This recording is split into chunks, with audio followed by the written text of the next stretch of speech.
반갑습니다. 갑진년 새해를 맞이한 지도 한 달이 지났습니다. 늦은 새해 인사를 올립니다. 새해 복 많이 받으시고 가나에 좋은 일만 가득하시기를 기원합니다.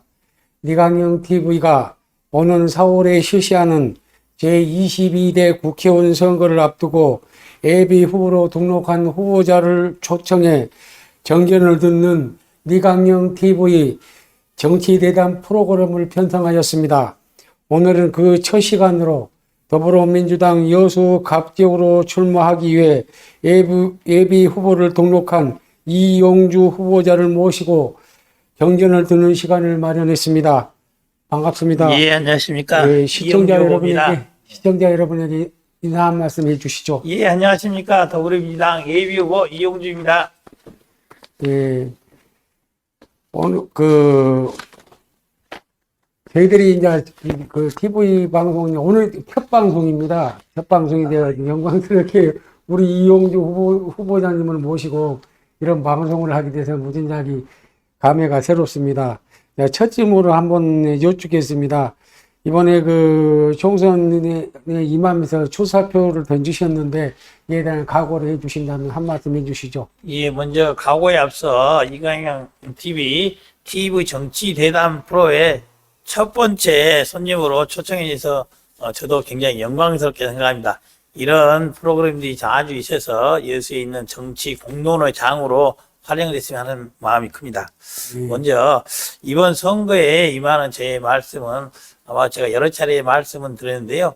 22대 국회의원 선거를 임하는 제 생각은 제가 20대 국회의원으로서 활동도 했었는데요.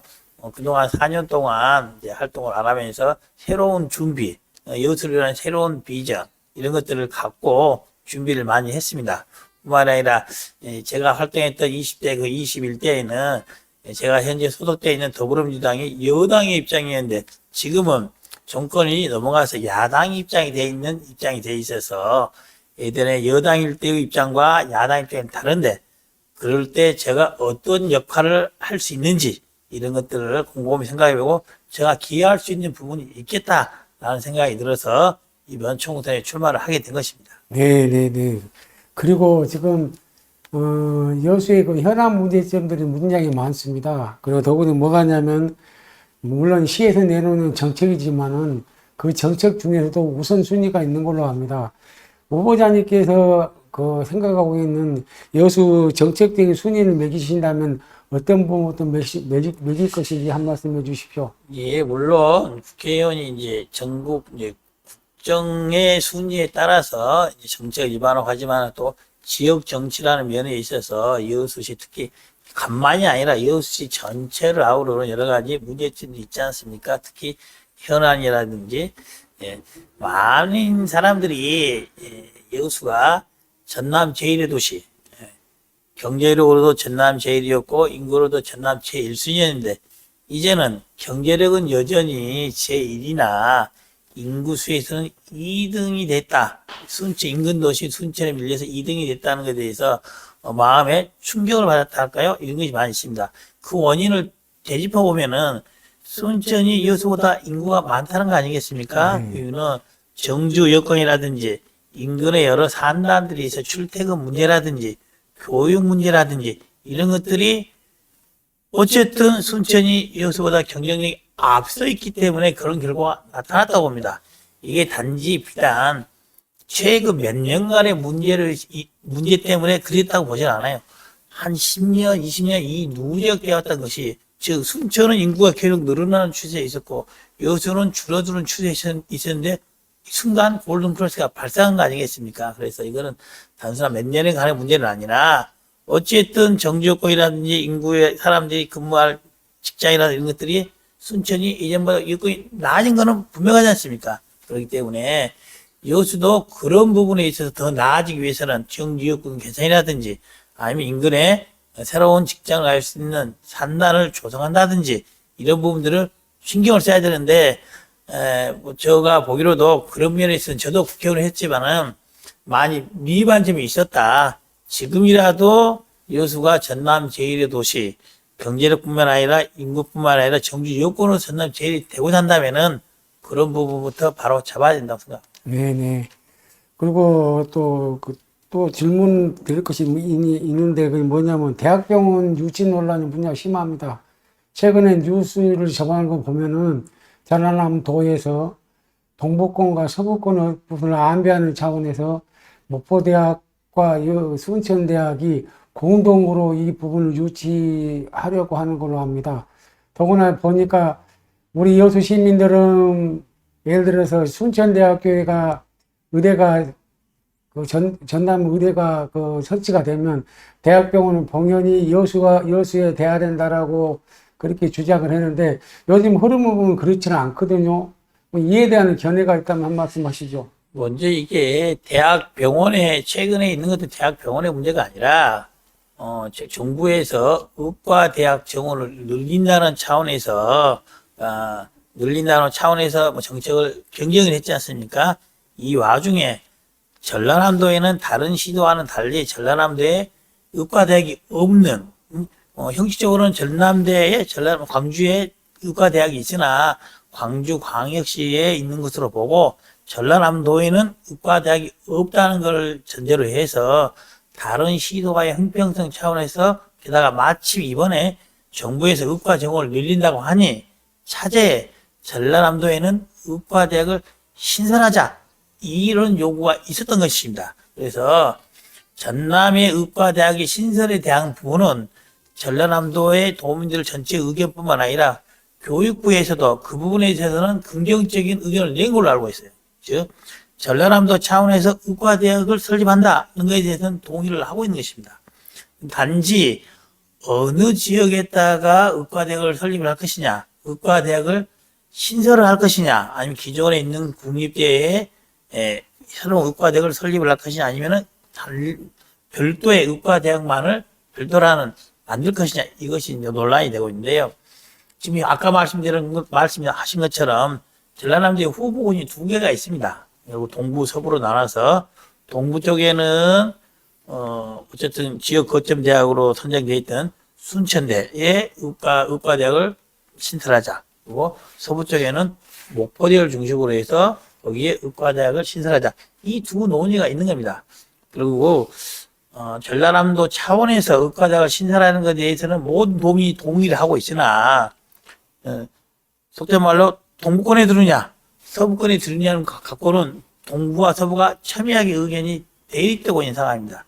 당시 도청 소재지를 서부 쪽으로 가면서 많은 부분들이 이제 동부 쪽에 좀 소외됐다 할까 그런 느낌이 있었지 않습니까? 그래서 전라남도의 전반적인 기류는 이번에 가능하면은 의견이 모아진다고 한다면은 동부 쪽으로도 갈 수 있는 여지가 있어 보이는데 동부에서도 지금 이제 결국 동부 쪽에서 거론되고 있는 도시가 여수, 순천, 광양이 될 건데 주요 도시 아니겠습니까? 이 주요 도시 간에 정치적 합의, 각 시민들의 합의가 이루어진다고 한다면은 동부 쪽에 유치가 좀 더 수월할 것 같은데 현재의 진행 논의로 보면은 순천은 순천대로, 여수는 여수대로 의과대학을 자신의 지역에 두자라고 하고 있기 때문에 현재 진행 경과라 보면 여수와 순천이 여수 시민과 순천 시민이 정치 합의를 이뤄내서 하기는 어려운 상태가 있어서 그런 것에 대한 약간 변형적인 의견으로 순천에 의과대학을 둔다면은 병원은 여수에 두자 뭐 이런 변형된 의견도 나오고 있는 것은 사실입니다. 하지만은 그조차도 예를 들면 순천에 의과대학을 두되 병원은 여수에 두자는 안은 순천 여수에 있는 시민들은 그런 안 정도 괜찮다라고 말들은 하지만은 순천 시민들은 전혀 그에 대해서 동의를 하지 않고 있는 상태이기 때문에 이런 정치적 합의가 이루어지지 않는 상태에서 전라남도에 새로 신설되는 의과대학을 설립하는 논의를 동부지역 차원이 아니라 전라남도 차원에서 논의를 한다고 한다면은 안타깝게도 동부지역이 서부지역에 밀릴 수도 있다. 저는 그걸 굉장히 우려하고 있습니다. 그래서 전라남도에 신설되는 의과대학을 동부지역이 둘 것인지 서부지역이 둘 것인지는 뭐 어떻게든 정해지겠으나 동부지역에 의과대학이 오고 또 그게 딸린 의대 병원이 들어서야 된다 한다면은 분명한 것은 여수와 광양과 순천 간의 정치적 합의가 이루어져야지만 가능한 일이다. 최근 또 정부에서는 의과대학의 신설이 보다 조금 변형되게 기존에 있는 의과대학의 정원을 증원하는 수준에서 이 논의를 매듭지으려는 방안도 있어서 아마 최근에 이제 논의되고 있는 것을 보면은 조만간 발표를 한다 그러거든요.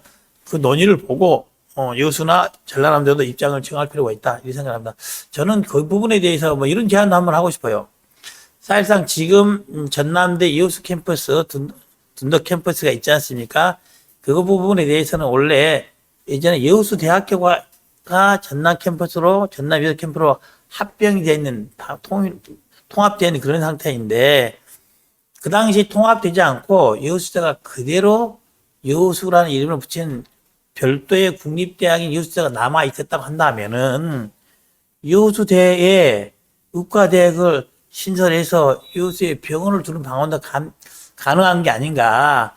그리고 많은 사람들이 전남대와 통합한 그 당시 여수대와 전남대를 통합한 결정에 대해서 많은 논란도 있고 지금도 후회를 하고 있는 사람들이 많이 있고 심지어 원상 회복을 하자 이런 운동도 있습니다. 저는 개인적으로는 그 의견에 동감하는 입장이고 차제에 여수대가 독립대학교 법인으로 독립대학으로 분리된 이후에 그 여수대의 과대학 신설 또는 의대를 병원까지 신설하는 그런 방안도 추진하는 게 어떤가라는 그런 생각을 해봅니다. 네네.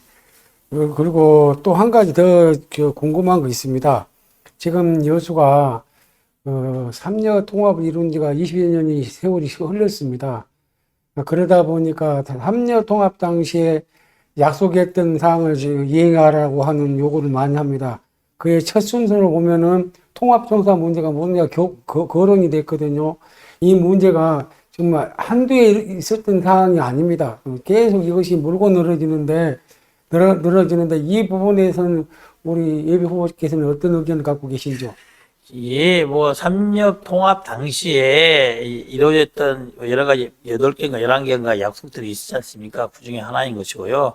방금 말씀하신 것도 그 약속이 20년 전에 있었던 이야기입니다. 20년 전에 있었던 약속이라 하더라도 합의할 수 있는 건 아니라고 봅니다. 할 수 있는 건 아니지만은, 그 당시에 이제 통합정사를 현재 있는, 그 당시 여천시 지역에 두기로 약속했던 부분들은, 어쨌든 당시 구 여수시 부분과 여천시 여천군 간에 시세라든지 군세가 확연히 차이가 있어서 그거를 중화시키는 결국 발전 지역들을 골고루 나눈다는 차원에서 통합청사를 당시 여천시 지역에 두기로 했던 것이 사실입니다. 근데 20년 동안의 변화가 있어서 현재로서 본다면 그 당시에 있던 여수시, 지금은 구여수죠. 구여수는 이제 도심들이 다 공동화되어 갖고 침체되어 가는 상황이 되어 있고 반면에 예전에 여천시라든지 여천구지름 지역은 새로운 도심이 형성되고 오히려 지금으로 보면 그쪽이 훨씬 더 어떻게 보면 통합여수의 중심부가 되어가고 있는 그런 상황이 되어 있습니다. 그러니까 20년 상황을 지금으로 뒤집어 본다면 오히려 통합청사를 만들되 오히려 구여수시 쪽에 만들어야 되는 게 그 당시 이념에는 맞지 않나라는 생각을 합니다. 하지만은 저는 개인적으로 그래요. 여수 시민들은 여수 3년 사실 통합정사 어디에 있는지는 중요치가 않습니다. 인근 주민들의 입장에서는 지금 구여천에 살던 사람도 여수로 이사 올 수도 있는 것이고 여수인 사람도 그쪽 이사 가면 되는 것이기 때문에 통합정사의 위치가 어디에 두느냐에 따라서 시민들 간의 이해관계가 저는 갈린다고 생각을 않습니다. 네, 그렇다고 한다면은 통합청사 약속은 저는 지키는 게 맞다고 봅니다. 단지 아까 말한 대로 통합청사를 그게 두기로 된 이유는 구 여수시, 여천시, 여천군 간의 군사나 시설을 감안해서 좀 더 균형 있는 발전을 위해서 그게 좋기 때문에 그 정신은 여전히 유효하다고 봅니다. 그래서 통합청사를 예전 약속대로 위치에 그게 둔다고 한다면은 그에 상응하는 내지는 더 많은 시설들이라든지 이런 것들을 구여수권에 유치하기로 약속을 하고 명확한 그 로드맵을 보여줘야 되는 거죠. 구여수 시민들에게 그 통합청에서 거기 진대시 여수권에는 이러이러한 시설을 재배치하고 어떻게 하겠다는 분명히 보여준 다음에 정치적 동의를 이끌어내야지만이 그런 정책이 원활히 이행될 것이다. 이렇게 봅니다. 네.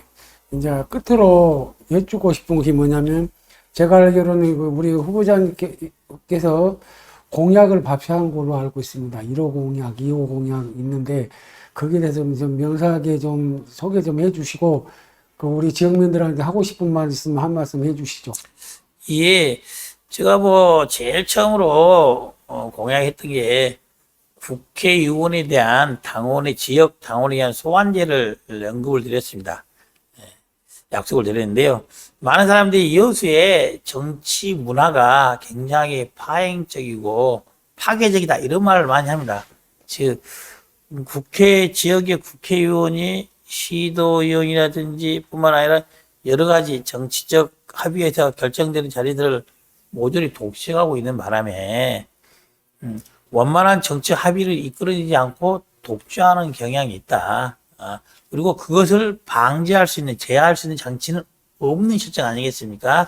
그래서 저는 뭐 정치적 선언으로서 시도의원 줄 세우지 않겠다라는 했지만은 그것을 가능하게 하기 위해서는 지역 당원들에 의해서 한번 국회의원에 뽑혔다 하더라도 지역 당원들이 일정한 요건을 갖춰서 비토를 하게 되면 그 국회의원직에 내려올 수 있는 그런 제도를 만들어야 된다고 합니다. 그래야지만이 국회의원 스스로 지역의 명주죠. 어쨌든 국회의원이 지역의 명주인 국회의원 스스로 자기 권한을 자제를 하고 정치적 동의를 이끌어내는 데 매진하지 않을까 싶습니다. 그래서 그런 정치 문화를 바꾸기 위해서 제가 국회의원 당선된다 하더라도 스스로 지역 당원이야 국회의원 소환제를 법률이 마련되지 않더라도 정치적 약속으로 지키겠다는 것을 약속을 드립니다. 두 번째로는 여수가 어쨌든 1969년도부터 여천 산단, 그 당시 여천 산단이 주로 개발되면서부터 여수라는 도시의 성격이 확 바뀌었죠. 그 전에 농촌, 어촌이 주된 사업에서 이루어지 소위 산업화된 도시로 바뀌기 시작을 했습니다. 그래서 그 당시 많은 여수 시민들이 또 옆에 인근에 있는 고흥 시민들이, 고흥 구민들이 여수로 와서 일터를 잡고 직장을 갖고 했었죠. 그래서 그런 산업화에 대한 여수는 큰 대가를 얻은 지역인 것도 분명한 사실입니다. 반면 80년, 90년대 들어서 환경 오염이라든지 기타 여러 가지 문제점들이 드러나고 있고, 공장만 여수에 있지 모든 수익들은 다 서울로 올라가는 그런 시스템 하에서 여수에는 단순히 월급만 떨어지는 도시다. 월급 떨어지고 오염을 빼앗는 그런 도시다라는 것이 인식이 팽배해져 있어서 시민들이 어떻게 보면은 여수 시민들에게 직장을 주고 경제적 여유를 주고 있는 산단에 대해서 심정적 거부감이 많이 형성되어 있는 게 사실입니다. 그래서 그것이 단순히 심정적인 문제가 아니라 지역에 있는 큰 대기업들이 오히려 시민들이 다가가고 또 지역에 많이 봉사해야 되는데 실제로 봉사하고 있죠. 그러나 많은 시민들이 보기에는 아니 저런 기업들이 예를 들면 울산의 현대자동차라든지 SK라든지 그 지역에 했던 사회 봉사라든지 공헌에 비춰보면은 턱없이 부족한 액수에만 기여를 하고 있다. 최근에 몇몇 기업들이 일정한 부분 또 기여를 하고 있는 것은 사실이나 많이 부족하고 있다고 봅니다. 저는 그래서 차제에 지역 상생기금을 뭐 1조 원가량을 조성을 해서 그 기금을 통해서 지역 현안이 예산으로 우선순위를 둬서 하기 어려운 청소년 문제라든지 노인 문제라든지 은퇴 이후에 은퇴자 문제라든지 이런 부분을 집중적으로 지원할 수 있는 계기를 좀 만들었으면 싶은 생각이 듭니다. 네. 네. 그러니까 지금까지 이용주 예비 후보로부터 지역의 현안 문제에 대해서 단호하게 대화를 나눠봤습니다. 늘 건강하시고 목적 달성되었으면 좋겠습니다. 임해주셔서 고맙습니다. 마지막으로 제가 이제 한 말씀만 더 드리겠습니다. 제가 지난 4년 동안 정치적 휴지기가 있었습니다. 이제 그동안에 더 많은 걸 준비했습니다. 여수를 위해서 그리고 대한민국을 위해서 더 많은 걸 준비했으니까요. 여러분들 이용주 믿고 다시 한번 일을 맡겨주십시오. 제가 열심히 일해낼 자신이 있습니다. 네. 고맙습니다. 고맙습니다.